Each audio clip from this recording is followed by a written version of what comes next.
Welcome to Something to Say, where we bring voices from diverse backgrounds who will share their unique stories and perspectives on finding their passion and provide insights on how you can find yours. Join us as host Greg DeShields guides us through this enlightening journey.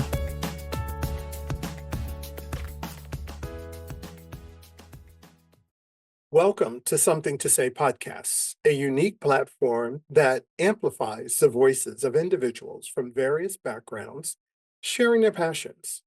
I'm your host, Greg DeShields, and I'm pleased to bring you another episode. Thank you for joining us. Today, we welcome Victor Simmons. Victor is a seasoned HR executive and a diversity, equity, and inclusion champion, with over 2 decades of experience transforming workplace cultures across the hospitality industry and beyond. Currently leading his consulting firm, Victor partners with organizations to design strategic HR and DEI initiatives that drive measurable business results and foster inclusive environments where employees thrive. Previously, as Vice President of Human Resources and Head of DEI at Adler Ace, Victor spearheaded initiatives that not only elevated associate satisfaction and retention, but also aligned inclusivity with the broader business goals. His leadership has consistently proven that inclusive workplaces are key to innovation and success. Victor's career also includes serving as Director of Diversity and Inclusion for Wyndham Hotels and Resorts, where his strategic vision earned the organization consecutive perfect scores on the Human Rights Campaign Corporate Equality Index. His ability to connect DEI principle with actionable strategies has positioned him as a thought leader in the field. A sought-after speaker and facilitator, Victor excels in delivering engaging workshops on topics such as unconscious bias, inclusive leadership, and team engagement. With certifications including a senior professional in human resources and a senior certified professional in human resources by SHRM, he's also certified as a diversity executive through the Institute for Diversity, where he combines both a deep expertise with passion for empowering others.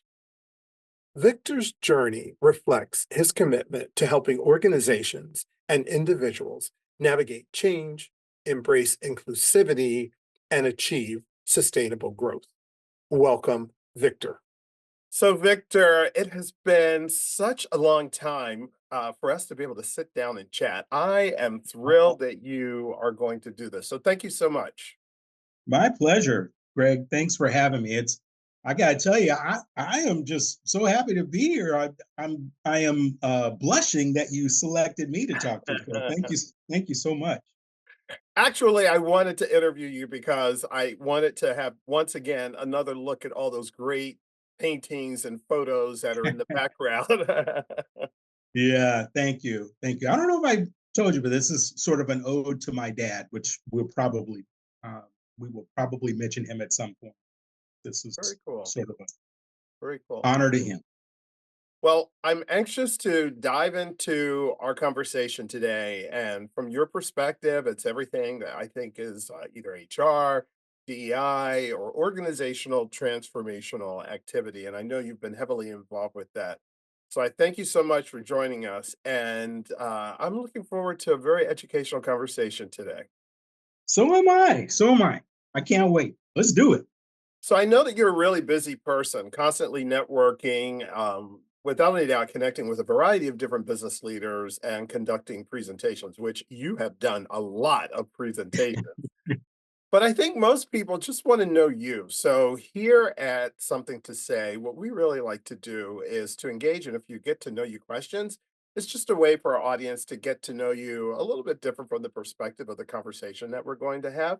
and we start with an icebreaker. So if you're up for it, I'll start with our first. So what do you think? You ready? I'm ready. Let's do it.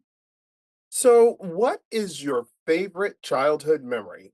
I can't really pinpoint a specific one, but I will tell you that when I think about this, I had a series of flashes that have a common theme, and that is, I grew up on a military base, Andrews Air Force Base, and my family, you had to be doing something. So I was in playing baseball, I was playing football, um, outside of school, I had those activities, but then in school, even as an example, when there was no school, we had to go to summer school, Mm. and there was the youth center that I had to be involved in. So there was always something that me and my two sisters, I have two younger sisters, we were always in some sort of activity, and it continued all the way through. So when I was in middle school, I was in a photo club, and then there was the student union. I was involved in that, and that just continued even into college. I was involved in the Black Student Union there, and plus I was continuing to do sports. So sometimes I drive my wife crazy because we'll go out on a vacation, and I'm trying to do something else while we're on vacation. I just have this propensity to always be active and always be moving. Well, when we ask that question of our guests, we often find that childhood memory has a common theme that just goes throughout their life. So once again, it seems as though that ability to stay engaged or participate and always doing something is still very relevant and very important to you. Which, Yeah. by the way, I didn't know that you were and your parents were in the military and you were at Andrews Air Force Base. My father was in the Air Force, and we were there as Oh, well. oh, at Andrews. Yeah. Oh, wow. Oh, yeah. We're gonna off the show. We'll have to catch up. I We'll have to catch know. up and When you see. said that, I was like, I have to dig out the old Andrews Air Force Base photo album that we have. A lot of really good memories from that, even for me. So, all right. Yeah. So the second question is, what was your biggest failure, and really, what did you learn from that experience? Well, listen, I do not mean to be braggadocious, but I just don't look at when I think back on my life, I don't look at it that way. I can't pinpoint a failure. Have I had missteps? Have I had mistakes? Absolutely. But there is not a single thing I could point to that's a failure. One thing I will share, for folks that want to get to know me, that I think is something that I learned from was I had been a leader progressively for about 9 years, supervisor, then a manager, and then a department head. And now at this point, 9 years in, very quickly, I was an executive committee member. So within 9 years, I was an executive committee member at a hotel, HR director. And I remember one day early on in this post that I became HR director, the team left and one woman stayed behind. And she approached me and she said, I wanted to talk to you because I think you don't like me. And that hit me. That hit me to my core. Like, what? Really? Me? How could that be? And I said, why do you feel that way? And she said, it's because you do talk to me differently. Your face sort of changes when you're talking to me. Hmm. And in that moment, I realized that she's probably right. Out of my team, I had four on my team at this point, and in that office, and she was the poorest performer. Hmm. And I realized that as much as I thought I was straightening my face, as much as I was treating her the same, that I had to tell. And from that point on, whenever I had circumstances like that where someone was not the strongest on the team, because I do, as a leader, expect the same of me, excellence. And I have to make sure that I'm carrying myself correctly. So that's always stayed with me, that I let that person catch on to me. And so I've always worked on that ever since. But it's like, from the purpose of the question, it's how you're able to learn from that particular experience and apply it as you go forward and use it Yeah. in a very productive way. Sometimes those insights, even though it may not be, as you say, a failure, it's something that was really brought to your attention that you were able to adapt to your overall continued business success. So Yeah. congrats on that. Absolutely. So this is a real popular question that from the beginning of our podcast, we've had a great deal of unique responses. So if you could have dinner with any historical figure, who would that be and why?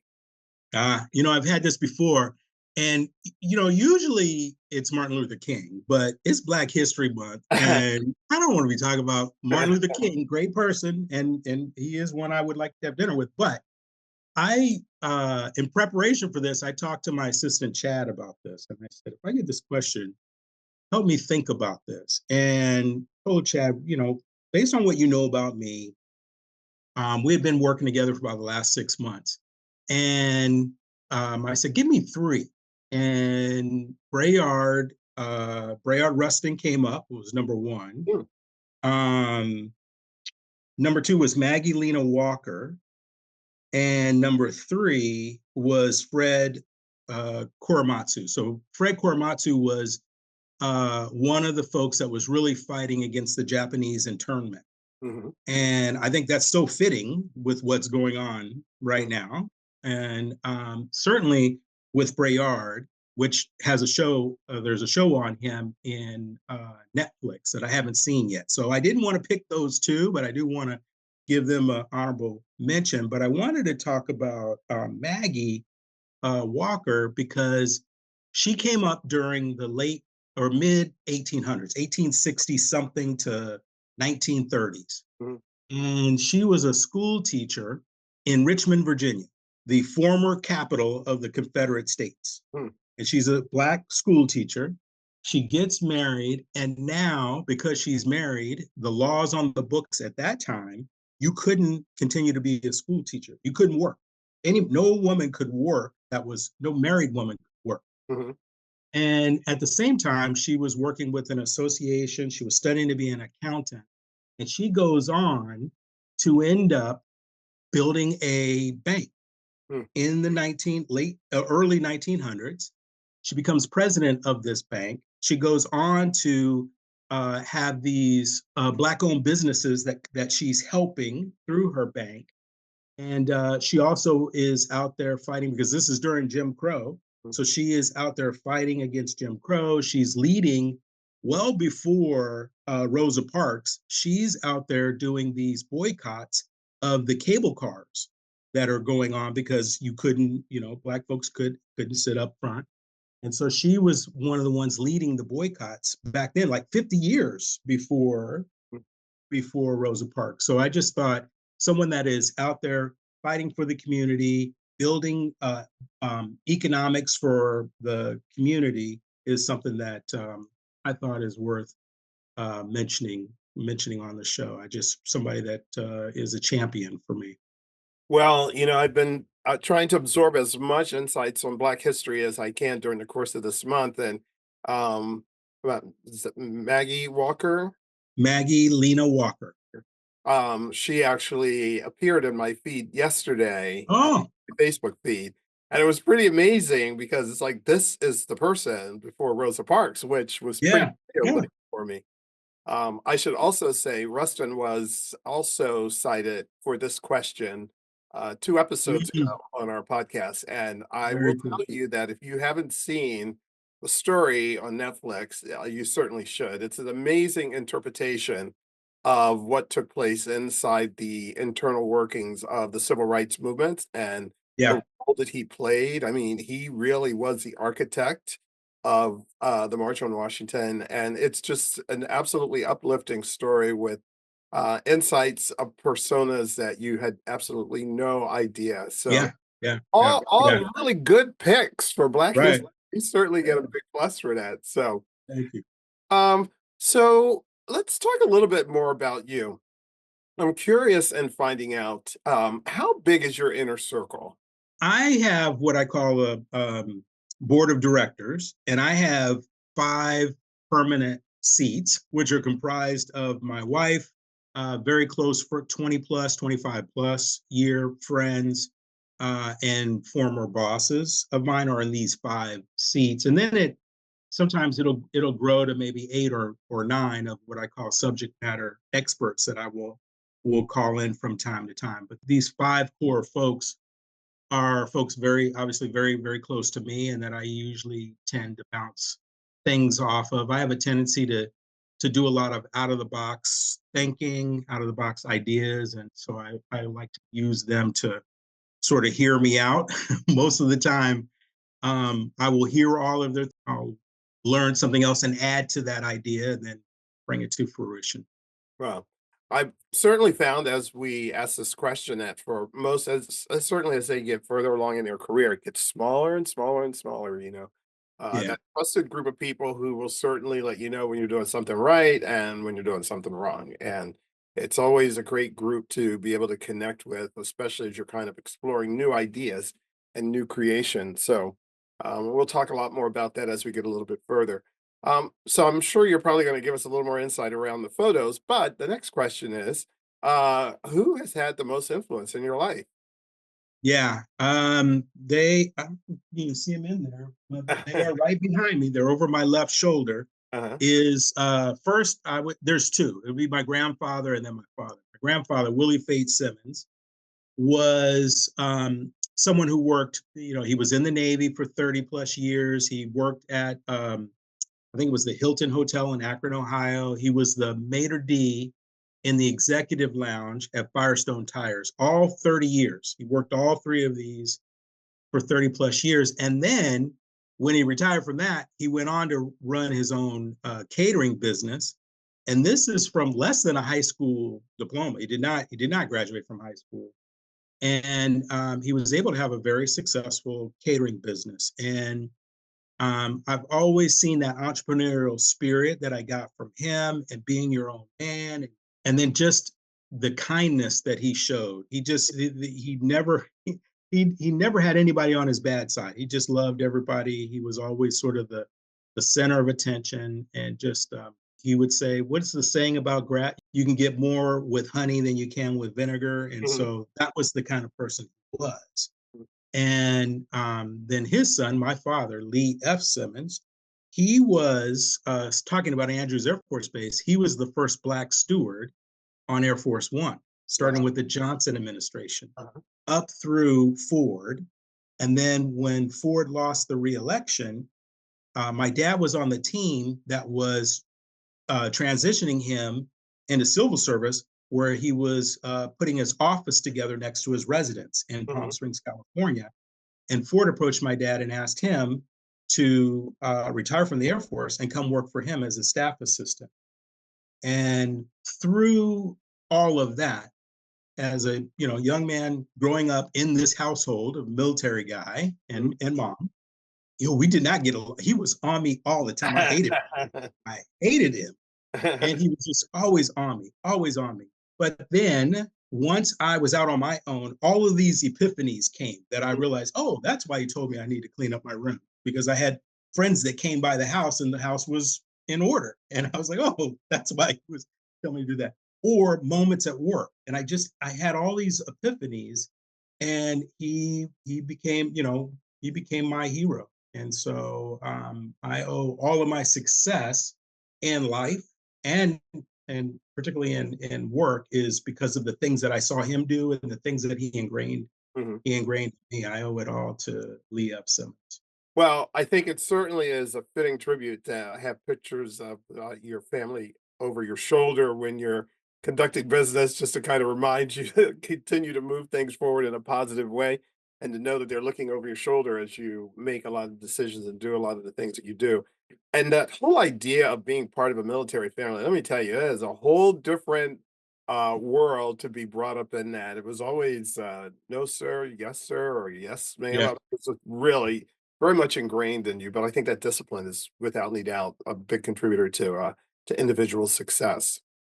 All Yeah. right, so this is a bit of a different twist to the question I asked you before about failure, but this is more centered upon when was the best year of your life and when was the worst year of your life? Okay. Well, Remember, gosh, this I is hate to. all about getting to know you, so Yeah, yeah. You know what?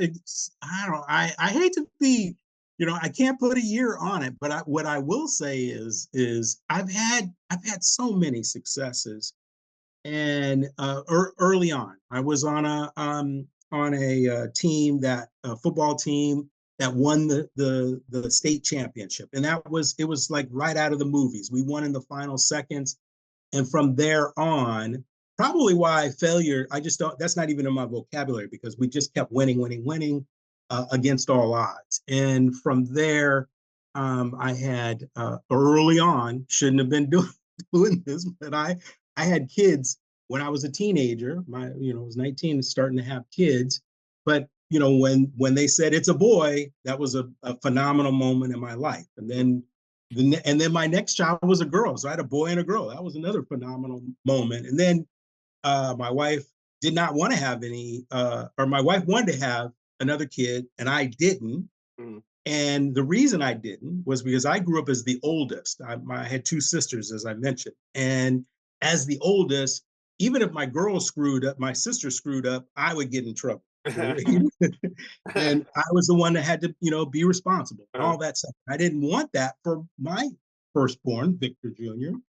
And but we had a third, and it was a boy. So that was another phenomenal moment. And so I've done that in my career. I've just had these moments where I've just, against all odds, made it to the next level, and that has always been tremendous for me. I can put a pin on the worst year, and that was in 2011. And this 28-year marriage just went down miserably, terribly, horrible, and it was a horrible moment in my life. However, within a year after that, I had taken up salsa lessons, of all things. I'd taken up salsa lessons, and I found a community within that. It's a very diverse group, first of all, and they're very social. And wherever I went, because I was learning this salsa dancing, I would travel. In my roles that I had, I would travel, and I would go to New Orleans and take a salsa class there. And it was the same, very similar community, very social. And it just turned my life around. And through that, a year later, I found this woman who just became just unbelievable, who is now my wife. And it just turned things around. So it was a phoenix rising out of 2011. Wow. So it's funny, we've talked about that too with individuals, and we found sometimes that worst year of their life actually gave you one of the best leap forward of the future, and having gone through that, you build such stamina and capability, and to your point, new endeavors and ways of how you find you can be much more fulfilled as a person. And then that leads you to meeting new people, and obviously in your case, your new wife. So congrats to Yeah, you. yeah, absolutely.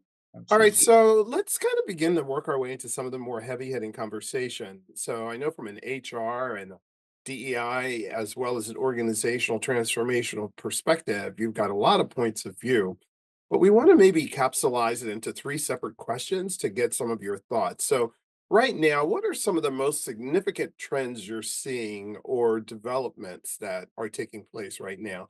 And I've covered a lot, whether it's HR, DEI, organizational transformation. I'll kind of give it up to you to see which one you feel you'd like to give some insight to. Well, I think there's an intersection of HR and DEI with what's happening right now. These executive orders is the talk of the town, and everybody is really trying to figure out, what to do about that in their organizations. And HR is trying to figure that out. Certainly, DEI practitioners absolutely are trying to figure this out. And my heart goes out to those in the federal sector, which have just been devastated and by this, just breaks my heart. And so right now, I think there is this trying to get footing. Everybody is sort of on their back foot right now with what's happening. And I think the other thing that folks need to understand is the media. We need to be careful with all of the misinformation that is happening around this. A common example is, the media loves to talk about who is stepping away, who in the private sector, who's stepping away, or who is cutting it out entirely. And you have to be careful, because sometimes you'll hear that they are taking out all of the DEI when in fact that's not the case. Mm, And then we also need to understand that they're looking for clicks, and so we should be aware of who is doing the work and make sure that that is the louder voice about the ones that are actually doing the work, and we should be more aware of that and sift through, make sure you're checking your sources and validating what you're saying, and don't get caught up into some of that, and just stay the course on the stuff that really makes a difference, because quite frankly that is what your organization, people in your organization want. They mm, want a good culture, a good workplace, and so say we should be focusing on mm. that. Well, and I've learned that, for many who are navigating the current environment, it's more about education. The more, they have a sense of understanding specifically what executive orders are, or what they exactly say, or whether the laws that really apply to my business, and, where are we as it relates to our organization in terms of how we either are aligning DEI or just looking more at our overall HR policies and procedures to make sure that they continue to be compliant with whatever the state or federal laws might be. But that idea of having education is really important, so much in terms of the current trend. But I did also want to move to a sense from you. What are some of the common misconceptions that you are hearing? And is there one that really stands out that you'd really like to clear up? Well, yeah, I think we refer to this, and we were just talking about DEI, and I think we need to start moving to what it is: diversity, equity, and inclusion. The folks that oppose this were very successful with CRT. And around CRT, a lot of folks within the diversity, equity, inclusion field may not have necessarily understood that work. And that work is a whole body of work. That's a college course. Mhm. And the same is true for diversity, equity, and inclusion. It is a whole body of work, not just a one thing, one size fits all. It is not. It is, and I know that you know this because we got our certification through the same institute, right? And that is a whole book that doesn't encompass everything, and you had to do a lot of studying, right? How many? It took me, I think, a couple of 8 weeks Mhm. of studying this body of work, even though I had been a champion Mhm. of DEI many years before.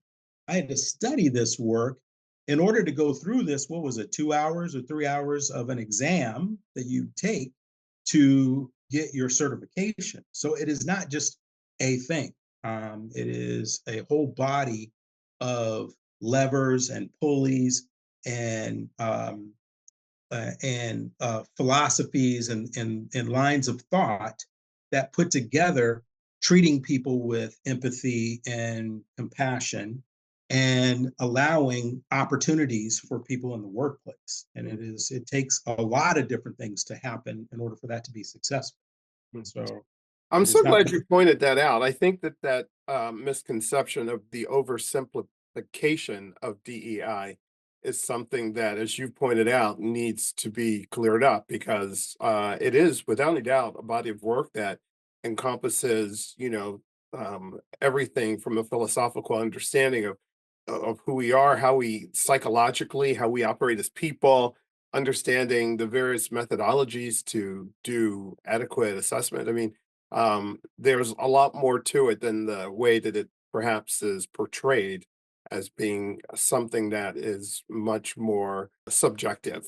yeah. There's a lot of substantive content that's a part of this. So thanks for pointing that out. I did want to talk to you, though, about the integration of innovation and technology in what we're seeing, especially in things like HR. Um, with the world moving so quickly today, and there being a more prioritized effort around streamlining efficiencies, how have you seen the integration of innovation, or are there any particular types of innovation and breakthroughs that you've seen that are truly making a difference and making it better? Well, I don't, it's the AI, and Earlier on, I talked about my assistant Chad, and truth be told, my assistant Chad is Chat GPT. And um, I think that it is a great tool when used appropriately and helps you with collecting your thoughts. And, I love starting out with an idea, building on that idea, continuing to build and build and build, not just with what, the first thing that you get. And so I think that certainly we're on the cusp of more and more of that helping us with the things that we're doing. I introduced it to my team, as I said, 6 months ago, because I wanted my team to be that much more strategic about the things that were coming our way, Mhm. and instead of getting caught up in some of the tactical things. And so I think AI is certainly something that can be helpful for sure. Interesting.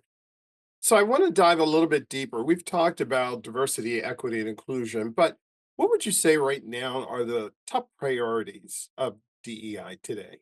I would say stop chasing the headlines, stop chasing what Trump says, and pay attention to what is being done. Pay attention to what's being done, number one, and instead of being reactive, right now we should be proactive. Mm. And similar to the body of work of DEI, as we were just saying, you should then now go back. So what you did when you first started out was you were looking at all your policies and procedures to make sure that they were equitable and that they were inclusive in nature. We should go through with what we do know and just double check all of those policies, all of those practices. I'm not a fan of, well, let's just change the name, Mm. because quite frankly, we've done that. We've done that since I started in the 90s doing this work. And be more focused on the actual work. Marriott, when I started out in the 90s, was looking at pay equity before it was even called that, before it was they had titles to it. They just automatically were looking at those things. They were looking at it for succession planning. And so go back to those things. I will say, might be, I know people got upset in the 20s or in 2020 when they said, okay, we're going to hire 5% more Black folks. We're going to hire 10% more Latinos or what have you.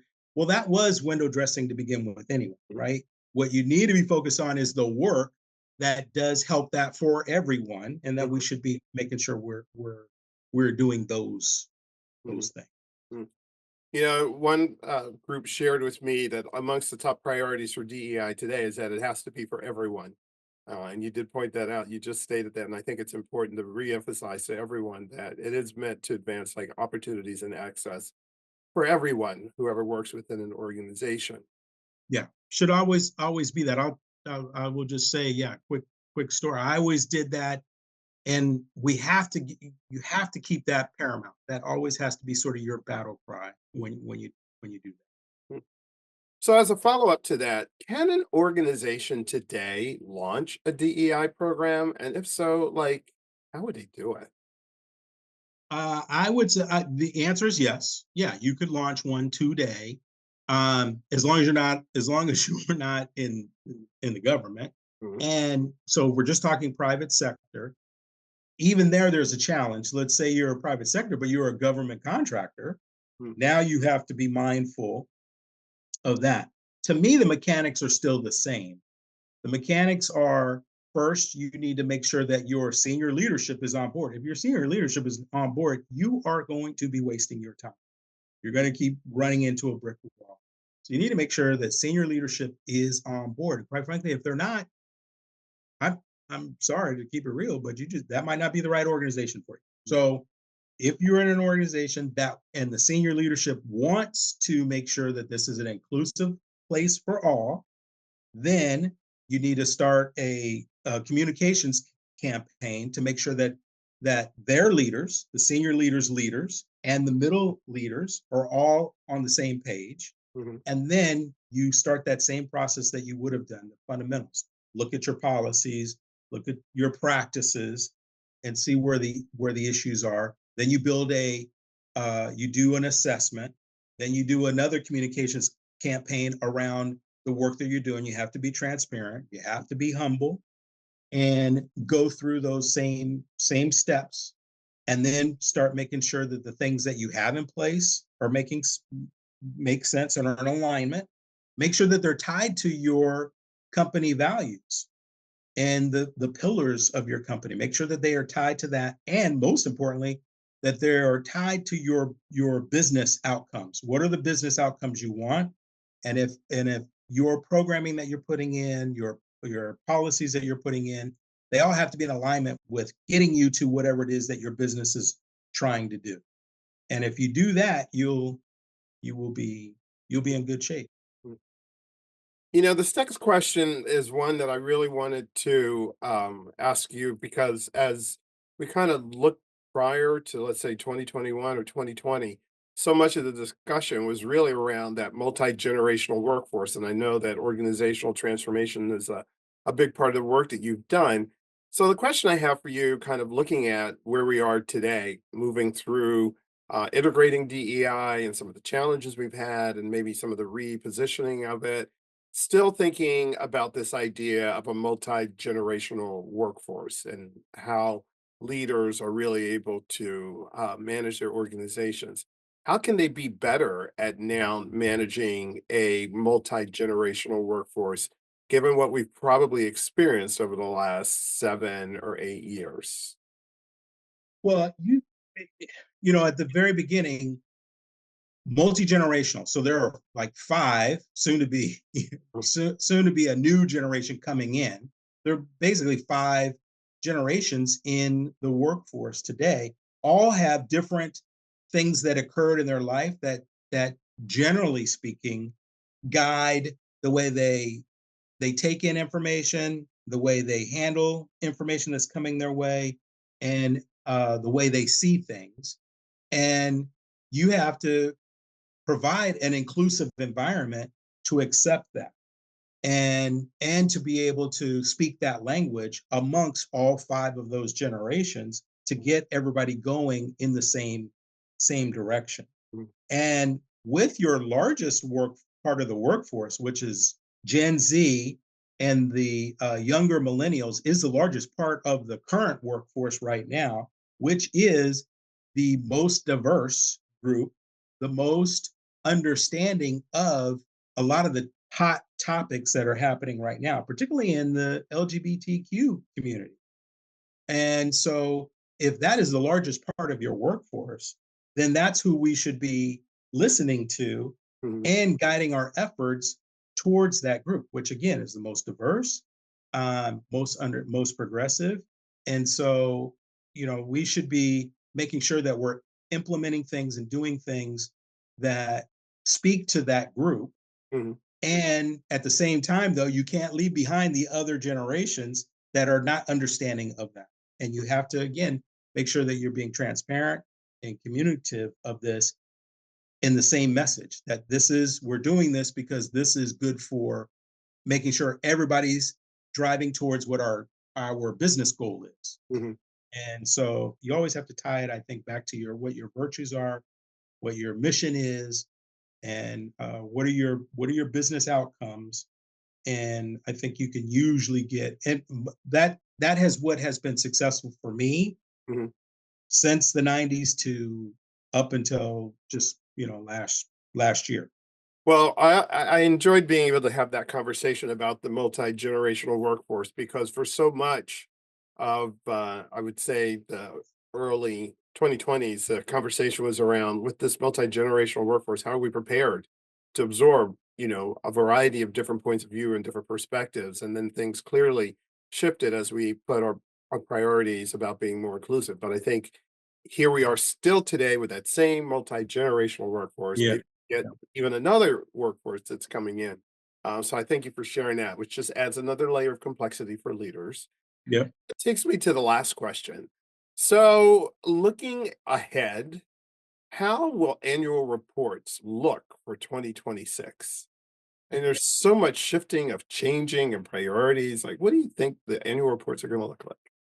Well, we already know what's going to happen. We've seen it because I think it was Meta they just put out their annual report, and they erased you cannot find diversity, equity, and inclusion in any of their information that went out to the board.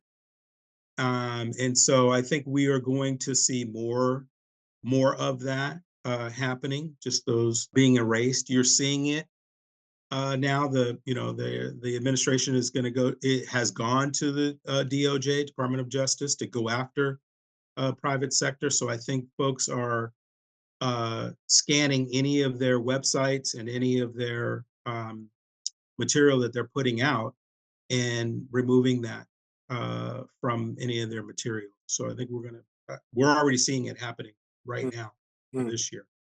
But still with an emphasis around their commitment around corporate social responsibility, you think will stay a priority for them in a report, or that might even change? I think that's going to change. I think it is. I think it is. I have been the one saying this. I hope I'm wrong. I'm wrong. But I've been saying it's going to get far worse. It's hard to even think that it could be worse. But I think it's going to get worse before things get better.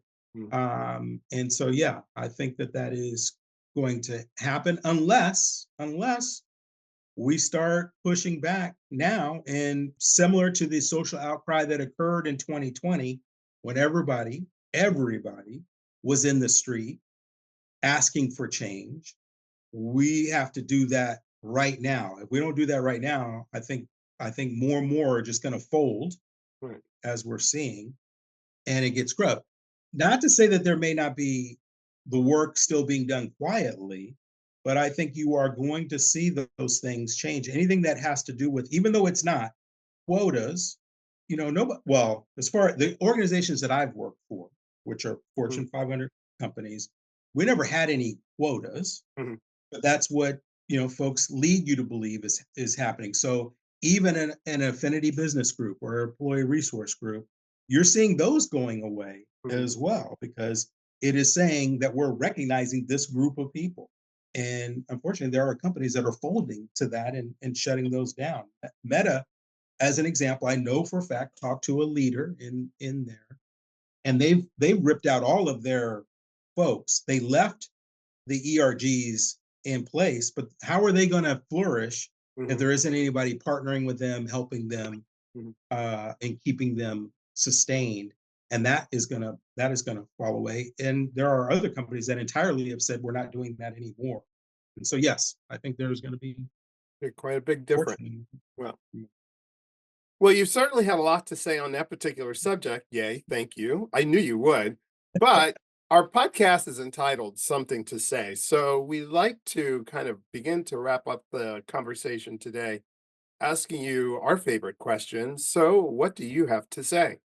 We need a whole lot of grace right now. Please give people some grace. There are families, in some cases, entire families that work in the federal government, and who doesn't know someone that has a family or a friend that's in the government. And a lot of those folks are concerned about their livelihoods. A lot of them have already lost their livelihoods, and we need to give grace to those folks, either in the workplace right now or just our neighbor. We need to give grace to those folks. There are people that are being erased in the trans community, and I personally have friends that are in that community. And imagine what is going on right now when you hear that they are LGBTQ. Who is co-opting LGBTQ? How can that even happen? That is just upsetting to me, that they're going through and saying, okay, we are now only going to do LGB. Who does that? And think about the people in that community. Have some empathy, and then I would say show care. And if you have empathy, that's one thing. Understand someone's perspective. But then I would say what we need to do, again, back to 2020, and show that you care, and that is say something. Because if we don't say anything, it is going to get worse, particularly for that community. And if they can do that to that community, they're going to continue to do that to people that are others. And there's a whole lot of others out here right now. And so I think we need to start showing empathy, care, which makes compassion for those, because I think we need that to get to some sort of sense of belonging. If it's going to be inclusion for all, then we need to do that. Well, Victor, I thank you so much for sharing your insights and your passions today. I knew that you were going to provide us a great conversation and one that also would be very informative. So it's been my pleasure having you on the show today. Thank you so much for joining us. Thank you for having me. I can't wait to hear this back, because I just was seeing red and talking. So I can't wait to hear this and hope that I was hitting all the right chords and making sense for folks. So thank you for having me. It was a pleasure. You certainly, without any doubt, captured the spirit of Something to Say. And to those who are our listeners, we'd like to thank you so much for joining us once again for this episode of Something to Say podcast.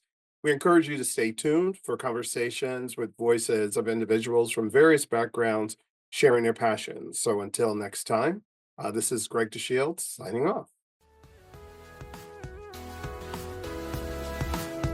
Thank you for tuning in to Something to Say.